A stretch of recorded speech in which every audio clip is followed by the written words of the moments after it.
Hello everybody and welcome to Forever Cricket on Forever Sports. For today's preview for the third and final ODI between the Proteas and the West Indies. The first one was rained out, the Proteas losing the second one despite a brilliant knock from Temba, a fantastic 100, almost a 150. He's an absolute sensational form.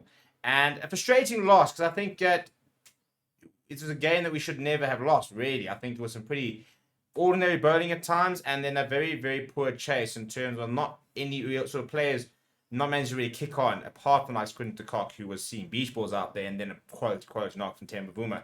However, the third ODI will see the reintroduction of a lot of quality players, and I think we're going to start to get an idea of the sort of team that Rob Walters wants to play.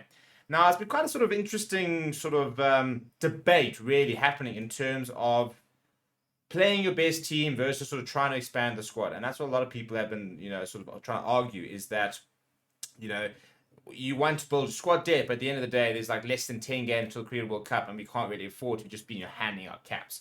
And that's difficult because there's no real sort of right answer. I do think that maybe we should have gone with a bit sort of stronger sides in the ODI series and actually would have rested people for the T20. But I suppose at the end of the day, you also do want to sort of try and test a bit of your depth and see where you're at. At the end of the day, this series does not count towards World Championship points and qualification for the World Cup. However, the Netherlands one will. So we will see our stronger sides against the Netherlands.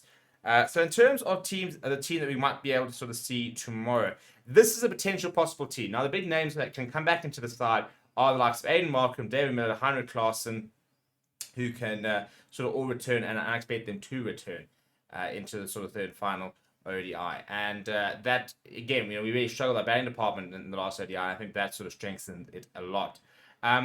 Couple of things about this team. First of all, Quinton de Kock, Temba Bavuma, Ratsi Dustin, I think that's a very good top three. I think Ratsi Dustin came in far too late last ODI. He is our premier ODI player, despite the former Quinton de Kock and Temba Bavuma, for example. Ratsi Dustin is our premier ODI player. And he's somebody who likes to be in there nice and early and sort of really bat deep. And therefore, we want to get him in the sort of 3 and 4. I think Aiden Markham will play, probably ahead of Brian Rickleton. Or Tony DeZorzi, for example. And I think also what will be quite important is the fact that he can provide a bowling option. So I do think that he will get the nod. And then obviously David Miller and Heinrich Klaassen come into the side as well. Personally, I wouldn't play Marco Jansen. I'd actually play Wayne Parnell. I've actually not been particularly impressed with Marco Jansen in this format. Even sort of in white ball, so T20s, internationals. I think he had a decent SA20, but still a lot of question marks for me about him as a white ball player just right now. You then got Sander Magala, who for me obviously does play. Bjorn Fontaine after last week obviously does play as well. And then Joe Katsia and got Lungi and Gidi.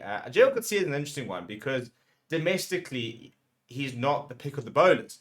But Rob Walters and Shuki Conrad, I think, see something in him that they really want to work with. They really think they can exploit. And a lot of it's his pace, his aggression, the type of bowler and type of player he is.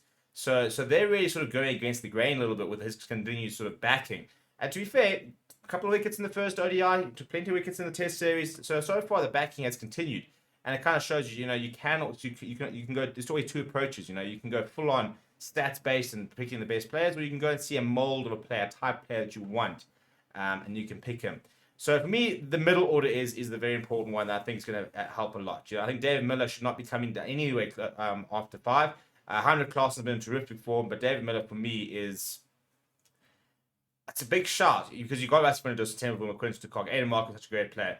I reckon that David Miller goes into the World Cup as he's our differentiator personally.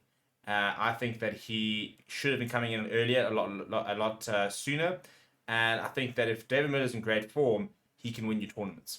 He's that type of player, where any sort of big chase or setting a big target can really come down to him. Ratsi Dustin, Temba Bavuma, Quinton de Kock, they can give us very good starts. But when it comes to that sort of middle to later order, David Miller's that firepower, and he's just become so consistent the last couple of years. Heinrich Klaassen played some of the best cricket ever in his career, but David Miller for me is the big one. And I personally think as well, I think our bowling line needs to start standing up. I think that Shea Hope had a brilliant 100 over the weekend, but our white ball bowling lineup has sometimes not really stood up. And yes, we are missing Anurag Nokia, and we are missing Kagiso Rabada, and there's no Kesha Maharaj, who's been quite good as well. I'm not sure. I said right now I'm not playing Tabrahim Shamsi. So there are a couple of holes in that bowling order, but I think that there's enough quality there. And again, I'll probably have Wayne Parnell ahead of Marco Jansen, but I feel like that's not going to be the case. I do think that these bowlers are under a little bit of pressure to start adding some more consistency and being a bit more reliable in this format of the game. So, yeah, what change would you make to the team? Would you go with this team? Are there any other changes? Would you prefer to give the youngsters another go, for example? Let me know down in the comments below. Please do smash like on the video. Please do subscribe to the channel as well. Thank you very much for watching. My name is Steven. I'll chat to you soon.